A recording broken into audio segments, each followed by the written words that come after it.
Guys 2025 आ गया है और 2024 चला गया है और 2024 के जाते जाते ही हमें एसआईपी म्यूचुअल फंड्स का क्रेज कम होता दिखाई दिया है। इसकी एक सबसे बड़ी वजह स्टॉक मार्केट का लगातार गिरना भी है। मार्केट ने पिछले एक साल में लगभग एफडी जितने रिटर्न्स ही दिए हैं। एफडी को सिक्योर माना जाता है और वहीं मार्केट को रिस्की। और अगर वहीं मार्केट के पिछले 6 महीने के रिटर्न्स की बात की जाए तो ये रिटर्न्स हमें नेगेटिव में दिखाई देते हैं और ऐसी कंडीशन में लोग अपना पोर्टफोलियो रेड देखकर पैनिक कर जाते हैं। प्रॉफिट सभी को आता अच्छा लगता है लेकिन लॉस कोई नहीं देखना चाहता। ऐसी कंडीशन में जो लोग पैनिक करते हैं एक्चुअल में वे स्टॉक मार्केट के बारे में कुछ नहीं जानते। उन्होंने म्यूचुअल फंड में एसआईपी की ही इस वजह से होगी कि उन्होंने कोई ऐड देखा होगा कि म्यूचुअल फंड सही है और बस कर दिया इन्वेस्ट। मोस्टली लोग ये जानते ही नहीं है कि एसआईपी एक्चुअल में क्या है, ये काम कैसे करती है और ये कहाँ इन्वेस्टेड होती है। और जो लोग ये जानते भी हैं कि एसआईपी कैसे वर्क करती है और ये कहाँ पर इन्वेस्टेड होती है, तो उन लोगों को ये नहीं पता है कि एसआईपी कितने टाइप्स की होती है और उन्होंने किस टाइप की एसआईपी में इन्वेस्ट कर रखा है। गाइज वैसे तो हमने पहले भी काफी सारी वीडियोस में ये बताया हुआ है कि एसआईपी कितने टाइप्स की होती है, एसआईपी क्या है, लेकिन गाइज आपको हम फिर से इस वीडियो के थ्रू बताने वाले हैं कि एसआईपी क्या है और ये कैसे इन्वेस्टेड होती है और इसके क्या टाइप्स हैं और किसी भी एसआईपी में इन्वेस्ट करने से पहले हमें क्या चीजें देखनी चाहिए और हमारी फाइनेंशियल कंडीशन और गोल्स के हिसाब से कौन सी एसआईपी करना बेस्ट रहेगा। गाइज आप सभी से रिक्वेस्ट है कि इस वीडियो को लास्ट तक मिस मत करना, क्योंकि गाइज मैं वादा करता हूँ कि ये वीडियो आपके लिए काफी नॉलेजेबल होने वाला है। एसआईपी यानी systematic investment plan. Guys SIP को समझने से पहले हमें स्टॉक मार्केट के बेसिक कॉन्सेप्ट को समझ लेना चाहिए। हमें इन्वेस्ट क्यों करना चाहिए? इन्वेस्ट हम बेसिकली अपने आप को फाइनेंशियली फ्री बनाने और अपने फ्यूचर को सिक्योर करने के लिए करते हैं। लेकिन अब सवाल आता है, हम अपना पैसा बैंक्स में भी तो रख सकते हैं जो ज्यादा सिक्योर ऑप्शन है। हाँ रख सकते हैं, लेकिन महंगाई की वजह से टाइम के साथ साथ उस रखे हुए पैसे की वैल्यू कम होती जाती है। फॉर एग्जाम्पल आपने आज से 10 साल पहले 50,000 रुपए अपने बैंक अकाउंट में डाले ताकि आप अपने लड़के को स्प्लेंडर बाइक दिला सकें। 2013 में स्प्लेंडर बाइक का प्राइस लगभग 50,000 रुपए था, लेकिन जब आज आपका लड़का बड़ा हो गया है और उसे बाइक की जरूरत है तो उस बाइक का प्राइस बढ़कर 85,000 रुपए हो चुका है और आपके बैंक में रखे आपके 50,000 रुपए अभी तक सिर्फ 60,000 रुपए ही हुए हैं। ऐसा इसलिए हुआ क्योंकि इंडिया का इन्फ्लेशन रेट यानी महंगाई दर लगभग 6 to 7% है और बैंक से हमें सिर्फ 2 से 3% रिटर्न ही मिलता है। इसलिए बैंक्स में रखा पैसा वैल्यू वाइज कम होता जाता है। इसलिए इन्वेस्टिंग बहुत जरूरी हो जाती है ताकि आपके पैसों की वैल्यू बढ़े और इन्फ्लेशन को बीट कर पाए। अब हमें ये तो मालूम है कि इन्वेस्टमेंट क्यों जरूरी है, लेकिन अब इन्वेस्ट कहाँ करें?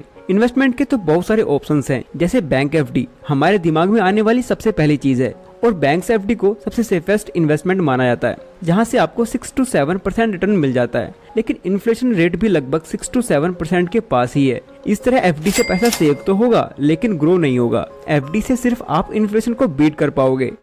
एफडी के बाद सबसे सेफेस्ट इन्वेस्टमेंट है गवर्नमेंट बॉन्ड्स, जहां से आपको 7 to 8% रिटर्न्स मिल जाते हैं, जो इन्फ्लेशन से लिटिल बिट एक्स्ट्रा भी है।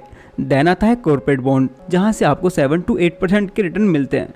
देन आता है गोल्ड, जहां से आपको 9 to 10% रिटर्न मिल सकते हैं। लेकिन अगर आप इन सभी से ज़्यादा रिटर्न चाहते हैं तो स्टॉक मार्केट ही वो बेस्ट प्लेटफॉर्म है जहां से आपको अनएक्सपेक्टेड रिटर्न मिल सकते हैं।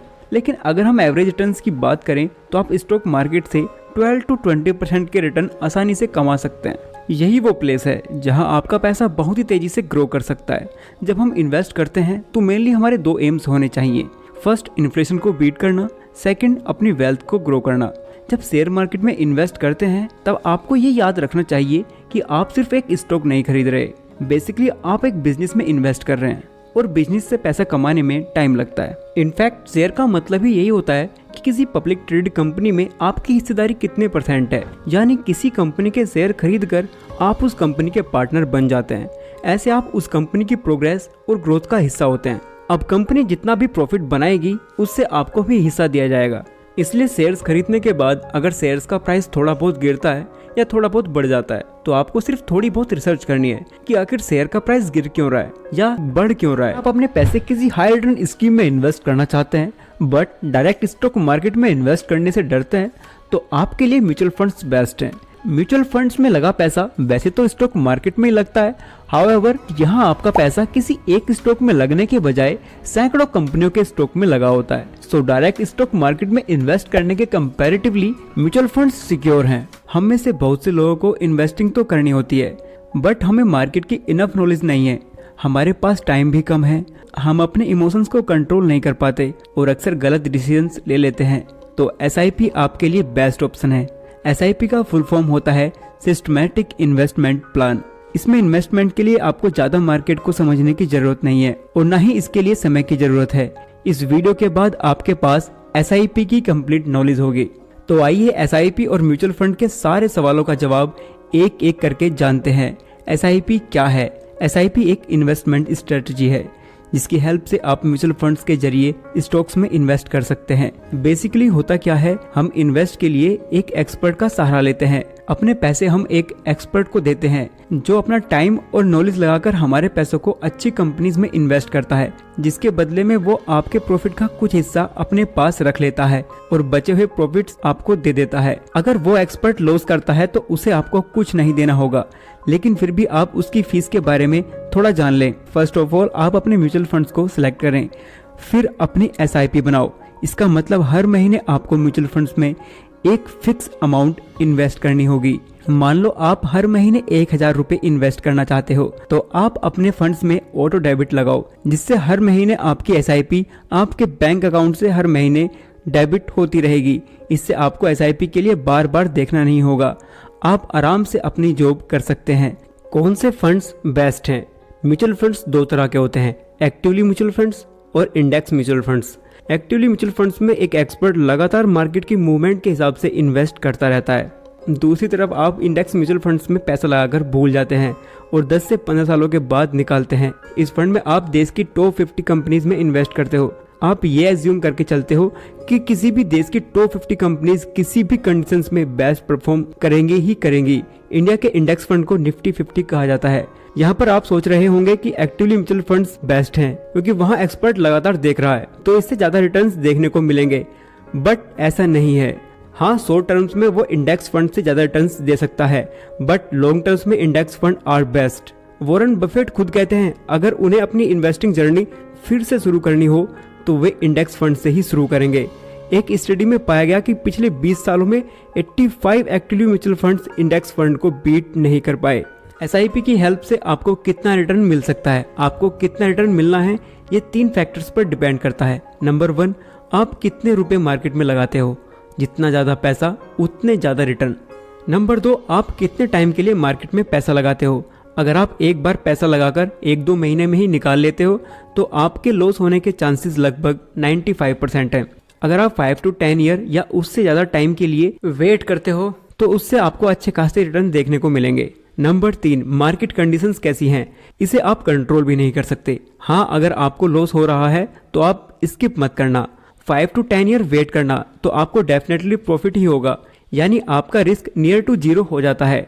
मोस्ट इंपोर्टेंट, आपके रिटर्न्स आपके पेशेंस पर डिपेंड करते हैं। अपने फंड्स को विड्रॉल करने से पहले एग्जिट लोड पीरियड चेक कर लें। फॉर एग्जांपल, इस फंड में अगर हम 1 साल से पहले फंड विड्रॉल करते हैं तो हमें एग्जिट लोड प्लस 15% टैक्स अपने प्रॉफिट पर देना होगा, और अगर हम 1 साल के बाद एग्जिट करते हैं तो हमें कोई एग्जिट लोड नहीं देना, सिर्फ अपने प्रॉफिट पर 10% देना होगा, वो भी जब प्रॉफिट 1 लाख से ज्यादा हो। म्यूचुअल फंड्स में आप 2 तरह से इन्वेस्ट कर सकते हो, लमसम और SIP। लमसम में आप FD की तरह एक बार में ही अपने पैसों को लगाकर छोड़ देते हो, और SIP में आप थोड़ी थोड़ी राशि हर महीने इन्वेस्ट करते रहते हो। अब सवाल आता है, लमसम करें या SIP। मान लो आपके पास 10 लाख रुपए बैंक अकाउंट में पड़े हैं, तो भी क्या आपको 5000 रुपए की ही SIP हर महीने करनी चाहिए? किसी भी डिसीजन पर पहुंचने से पहले थोड़ा जान लेते हैं। अगर किसी वजह से मार्केट अंडर वैल्यूड है, जैसे कि ईयर 2020 में लॉकडाउन के टाइम पर हुआ था, मार्केट अचानक क्रैश कर गई और बहुत ज़्यादा अंडर वैल्यूड चली गई, तो उस टाइम पर लमसम करना बेस्ट स्ट्रेटजी थी। अब ऐसा टाइम कब आएगा ये कोई नहीं बता सकता, और अगर आप मार्केट के ओवर वैल्यूड होने पर इन्वेस्ट करते हो तो आपको लॉस ही होगा। और दूसरी तरफ अगर आप हर महीने 5000 रुपये SIP करते हो, एक महीने मार्केट ऊपर गया, आपने 5000 रुपये डाले, आपको थोड़े कम यूनिट मिले, फिर दूसरे महीने मार्केट नीचे आया तो भी आपने 5000 रुपये डाले, आपको ज़्यादा यूनिट्स मिले। ऐसे करके आप कंपनीज को उनके एवरेज प्राइस पर खरीद रहे होते हो, जब वो ना ही अंडर वैल्यूड है और ना ही ओवर वैल्यूड। इस तरह SIP से आपको एवरेज रिटर्न्स देखने को मिलते हैं। अगर आपको फिर से कोविड जैसा एक मौका मिल जाए जब मार्केट या निफ्टी 50 की कोई कंपनी तेजी से नीचे गिरती दिखाई दे तब आप उसमें लमसम इन्वेस्ट कर सकते हो, लेकिन जब आपको ऐसा मौका ना मिले तो आप SIP में ही इन्वेस्ट करें। SIP के top 3 myths. Myth number 1, bull market में आपको SIP नहीं करनी चाहिए, लेकिन ये सिर्फ एक मिथ है। वास्तव में अगर लॉन्ग टर्म्स में आपको अच्छे रिटर्न्स चाहिए तो मार्केट कंडीशंस कैसी भी हो, हमें SIP करते रहना चाहिए, तभी रुपीज़ कॉस्ट एवरेजिंग की हेल्प से लॉन्ग टर्म में बेटर रिटर्न्स कमा सकते हैं। मिथ नंबर 2, SIP को मॉडिफाइड नहीं किया जा सकता, लेकिन असल में SIPs में हमें बहुत ज़्यादा फ्लेक्सिबिलिटी मिलती है। SIP अमाउंट या डेट चेंज करने से लेकर SIP को कुछ टाइम तक पॉज या स्किप भी किया जा सकता है। आप अपनी SIP को कभी भी मॉडिफाई कर सकते हैं। टाइम के साथ इनकम रेज होने पर अपनी SIPs भी बढ़ानी चाहिए, तो अपनी एग्जिस्टिंग SIPs को SIP टॉपअप के थ्रू ईजिली मॉडिफाइड कर सकते हैं। आप अपनी एग्जिस्टिंग SIPs को ही फिक्स अमाउंट या परसेंटेज से बढ़ा सकते हैं। कई फंड हाउसेज रेगुलर इंटरवल्स पर SIP बढ़ाने का ऑप्शन भी देती हैं। ये 6 मंथ या 12 मंथ्स हो सकता है। मिथ नंबर 3, SIP के थ्रू आप सिर्फ इक्विटी मार्केट में ही इन्वेस्ट कर सकते हैं, इसलिए वो रिस्की होता है। ये भी गलत है। SIP के थ्रू आप न सिर्फ इक्विटी के डिफरेंट सेक्टर्स और मार्केट कैप्स में इन्वेस्ट कर सकते हैं, बल्कि डेब्ट, गोल्ड, इवन रियल एस्टेट जैसे एसेट्स में भी इन्वेस्ट कर सकते हैं। जब आप एक्टिवली म्यूचुअल फंड्स या इंडेक्स म्यूचुअल फंड्स में इन्वेस्ट करने जाते हो तो आपको 3 टाइप्स ऑफ फंड दिखाई देते हैं: growth, dividend pay out, dividend री इन्वेस्टमेंट। अब सवाल आता है कि किस में इन्वेस्ट करें। इन्वेस्ट करने से पहले हमें इन तीनों को समझना होगा। Number 1, growth. इसमें आपके द्वारा किए गए इन्वेस्ट से होने वाले लाभ या मुनाफे से फिर से इन्वेस्ट कर दिया जाता है। इसमें आपको कोई भी लाभ या डिविडेंड नहीं दिए जाते, बल्कि उन्हें भी इन्वेस्ट कर दिया जाता है। इसमें इन्वेस्ट की गई यूनिट्स की वैल्यू टाइम के साथ कंपाउंड होती जाती है। Number 2, dividend pay out. इस फंड में कंपनीज द्वारा अपने लाभ में से कुछ हिस्सा डिविडेंड के रूप में इन्वेस्टर्स को डायरेक्ट उनके बैंक अकाउंट में कैश के रूप में भेज दिया जाता है, जिससे रेगुलरली एक अच्छी खासी इनकम जनरेट होती रहती है। नंबर 3, डिविडेंड री इन्वेस्टमेंट। इस फंड में डिविडेंड तो दिए जाते हैं, बट कैश में ना देकर उन डिविडेंड से म्यूचुअल फंड्स की एक्स्ट्रा यूनिट्स परचेज कर ली जाती हैं। कुछ हद तक ये ग्रोथ की तरह है, लेकिन उससे थोड़ा अलग। ग्रोथ में कोई डिविडेंड नहीं दिया जाता, वो ऑटोमेटिक ऐड हो जाता है, जिससे उसकी यूनिट्स की वैल्यू इंक्रीज होती है। बट री इन्वेस्टमेंट में आपको डिविडेंड देखने को मिलता है। 6 या 1 साल के अंदर आपको डिविडेंड मिल जाता है, जिससे उस फंड की एक्स्ट्रा यूनिट्स बाय कर ली जाती हैं। चलो इसे एक एग्जाम्पल से समझते हैं। मान लो आपने डिविडेंड री इन्वेस्टमेंट ऑप्शन में 50,000 रुपीज़ इन्वेस्ट किए और सेम ग्रोथ ऑप्शन में भी 50,000 रुपीज़। उस समय पर यूनिट वैल्यू दोनों ही ऑप्शंस की 10 रुपीज़ थी, जिससे आपको 5,000 और 5,000 यूनिट्स दी गई। 1 साल के बाद पर यूनिट वैल्यू हो गई 15 रुपीज़, लेकिन डिविडेंड री इन्वेस्टमेंट में आपको 2 रुपीज़ पर यूनिट के हिसाब से डिविडेंड दिया गया, जो होता है 10,000 रुपीज़। लेकिन ग्रोथ ऑप्शन में ऐसा कुछ देखने को नहीं मिलता। डिविडेंड देने के बाद वे 2 रुपीज़ उसकी यूनिट वैल्यू से कम कर लिए गए और डिविडेंड री इन्वेस्टमेंट ऑप्शन की यूनिट वैल्यू हो गई 13 रुपीज़ और वहीं ग्रोथ ऑप्शन की यूनिट वैल्यू हुई 15 रुपीज़। डिविडेंड री इन्वेस्टमेंट ऑप्शन की आपको 10,000 रुपीज़ के डिविडेंड की 769.27 यूनिट्स 13 यूनिट्स पर यूनिट के हिसाब से दे दी गई, जिससे आपकी टोटल यूनिट्स हुई 5,769.27 और वहीं ग्रोथ ऑप्शन की कुल 5,000 यानी सेम रही, जिससे आपकी डिविडेंड री इन्वेस्टमेंट ऑप्शन की टोटल वैल्यू होती है 74,999.99 और वहीं ग्रोथ ऑप्शन की 75,000 यानी डिविडेंड री इन्वेस्टमेंट ऑप्शन से 0.01 रुपीज़ एक्स्ट्रा, जो कुछ खास नहीं है, लेकिन अंतर समझाने के लिए काफ़ी है। ETF यानी एक्सचेंज ट्रेडेड फंड, इसके बारे में आपने सुना होगा। इस वीडियो में हम बात करेंगे ये होता क्या है, कैसे हम इसमें इन्वेस्ट कर सकते हैं और साथ ही इसके टाइप्स और एडवांटेजेस के बारे में भी समझेंगे और साथ ही साथ ये भी समझेंगे कि म्यूचुअल फंड से कैसे अलग है। ETF क्या है? ETF एक इन्वेस्टिंग मेथड है। ETFs की ट्रेडिंग स्टॉक एक्सचेंज पर होती है। जैसे हम म्यूचुअल फंड्स में इन्वेस्ट करते हैं तो हमें म्यूचुअल फंड्स की यूनिट्स प्रोवाइड की जाती हैं, जिसकी प्राइस दिन में सिर्फ एक बार मार्केट क्लोज होने के बाद ही चेंज होती है। लेकिन ETFs की ट्रेडिंग स्टॉक्स की तरह होती है, जिस वजह से इसकी प्राइस भी हर सेकंड चेंज होती रहती है। हम इसे स्टॉक्स की तरह ही आसानी से बाय और सेल कर सकते हैं। ETFs में स्टॉक्स और म्यूचुअल फंड्स दोनों के कैरेक्टरिस्टिक्स होते हैं। ETFs के सेवरल टाइप्स हैं। For example stocks ETFs, bond ETFs, commodity ETFs, gold ETFs या रियल इस्टेट ETFs। एक ETF जिस टाइप का होता है उसके फंड्स उसी टाइप की चीजों में इन्वेस्टेड रहते हैं। जैसे स्टॉक ETF में ETF के फंड स्टॉक में इन्वेस्टेड रहते हैं और गोल्ड ETF में ETF के फंड गोल्ड में इन्वेस्टेड रहते हैं। ETF में हमें म्यूचुअल फंड्स की तरह कोई मैनेजमेंट फी नहीं देनी पड़ती, उसमें हमें स्टॉक्स की तरह ब्रोकरेज और टैक्स देना पड़ता है। अगर आप डायरेक्टली खुद से स्टॉक्स में इन्वेस्ट नहीं करना चाहते तो इनडायरेक्टली स्टॉक मार्केट में इन्वेस्ट करने के लिए म्यूचुअल फंड्स और ETFs बेस्ट हैं। इसमें ज़्यादा रिसर्च करने या मार्केट के अप्स एंड डाउन्स को समझने की ज़रूरत नहीं होती। बस आप अपना डीमेट अकाउंट खोलिए और 500 रुपये से भी ETFs और म्यूचुअल फंड में इन्वेस्ट कर सकते हैं। NFO क्या है? NFO में इन्वेस्ट करने से क्या फ़ायदे हैं? क्या इसमें इन्वेस्ट करने से हमारे पैसे रातों रात डबल हो जाएंगे? NFO की फुल फॉर्म है न्यू फंड ऑफर। ये कोई न्यू स्कीम का ऑफर है। एक्चुअली होता ये है, जब कोई एसेट मैनेजमेंट कंपनी नया फंड लॉन्च कर रही होती है तो उसे फंड्स की रिक्वायरमेंट होती है जिससे वो शेयर्स, बॉन्ड्स आदि में इन्वेस्ट कर पाए, तो वे तब मार्केट में NFO इंट्रोड्यूस करती हैं।